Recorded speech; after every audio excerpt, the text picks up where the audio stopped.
Jyotishchandra college একটা সময় আমাদের ঘর বাড়ি ছিল। আজ সেই সব পুরনো দিনগুলোর স্মৃতি রোমন্থনের সময়। এখানে পার্থ স্যার রয়েছেন, উনি এই উৎসব শুরু করবেন।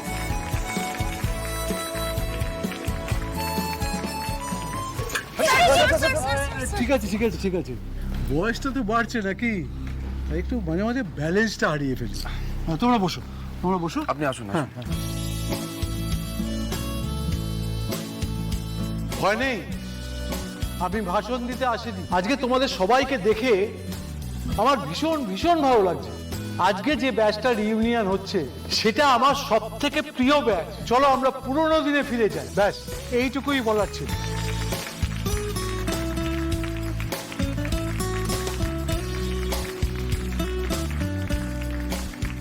দিদি, তোমরা কি ভালো দিন কাটাতে গো এখানে?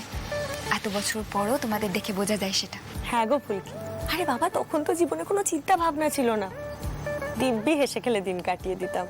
সারা দিন গান বাজনা, নাটক, কবিতা, ঘোরাঘুরি, আড্ডা এই নিয়েই কেটে যেত। এই যে অংশু খুব ভালো গান গাইতো, বাজাতো, ভালো আবৃত্তি করতো, কবিতা লিখতো। তারপর পুলিশের চাকরিটায় গিয়ে এখন কেমন একটা হয়ে গেছে।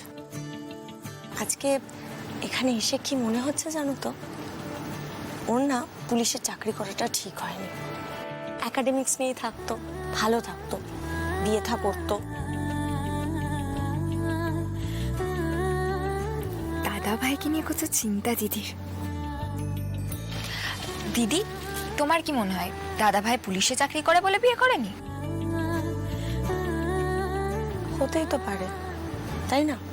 হয়তো ভয় ঠয় পায়, সব কিছু নিয়েই তো একটু বেশি ভাবে, একটু সেন্সিটিভ কি না? সবটা জানে কেন বিয়ে করেনি, তবুও মানবে না।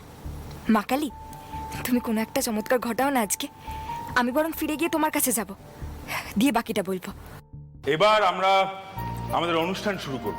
আচ্ছা, সবার মনে আছে তো আমাদের ব্যাচে একটা খুব হিট জুটি ছিল, গান বাজনা সব একসাথে হতো।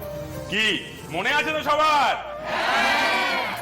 দেখেছো পারমিতা, শিরোটা কি করছে দেখো। অংশু আর পারো